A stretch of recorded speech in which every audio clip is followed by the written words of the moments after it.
अचानक ये संसद का सत्र क्यों बुलाया गया और क्या कुछ खास हो सकता है इस सत्र में? देखिए, ये जो स्पेशल सेशन बुलाया गया है, इसको लेके संसदीय कार्य मंत्री की तरफ से जो औपचारिक सूचना दी गई, उससे ये संकेत निकाला जा रहा है कि ये सत्र विशेष सत्र है और विशेष सत्र विशेष मुद्दे को लेकर बुलाया गया है। ये मुद्दा विशेष मुद्दा हो सकता है अमृतकाल।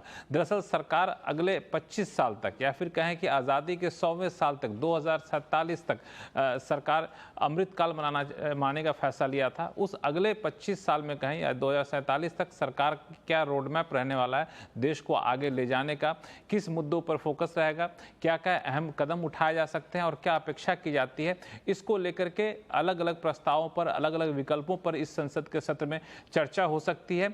और यही वजह है कि इसकी जानकारी देते हुए संसदीय कार्य मंत्री ने कहा कि इस अमृत काल में एक सकारात्मक बहस की चर्चा की उम्मीद की जाती है और इस चर्चा में माना यह जा रहा है कि कोशिश ये की जाएगी विपक्षी पार्टियां भी सकारात्मक तरीके से बगैर हंगामे के इस चर्चा में हिस्सा लें और चर्चा के बाद एक अमृत काल के ऊपर एक प्रस्ताव या कहे रिजोल्यूशन पास किया जा सकता है संसद के विशेष सत्र में।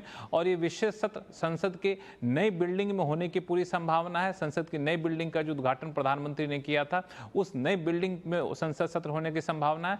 कहा यह भी जा रहा है कि मानसून सत्र में कोशिश ये थी कि आखिर के 2 दिन नई बिल्डिंग में कराया जाए, लेकिन शायद शुभ मुहूर्त नहीं निकला, इस वजह से नहीं कराया गया था। अब शुभ मुहूर्त जो है इसी तारीख के बीच निकला, 18 से 22 सितंबर के बीच। इसी वजह से इस तारीख में संसद की नई बिल्डिंग में संसद का विशेष सत्र बुलाया जाएगा। ये विशेष सत्र ऐसे समय बुलाया जा रहा है जब खास तौर से अगले ही महीने यानी अक्टूबर में P20 की बैठक है, जिसमें 20 देशों के संसद के जो अलग अलग भवन होते हैं, उनके जो स्पीकर होते हैं, उनकी बैठक होने वाली है। इसके लिहाज से भी इस विशेष सत्र को महत्वपूर्ण माना जा रहा है। तो 2 चीजें, पहली बात नई बिल्डिंग में संसद का विशेष सत्र होने की पूरी संभावना है, दूसरा कि इसमें अमृत काल को लेकर एक रोड मैप सरकार पेश कर सकती है। लेकिन अलग अलग जो अटकल हैं कि यूनिफॉर्म सिविल कोड जैसी चीजें आ सकती हैं, उसकी संभावना मुझे दूर दूर तक नहीं दिखती है।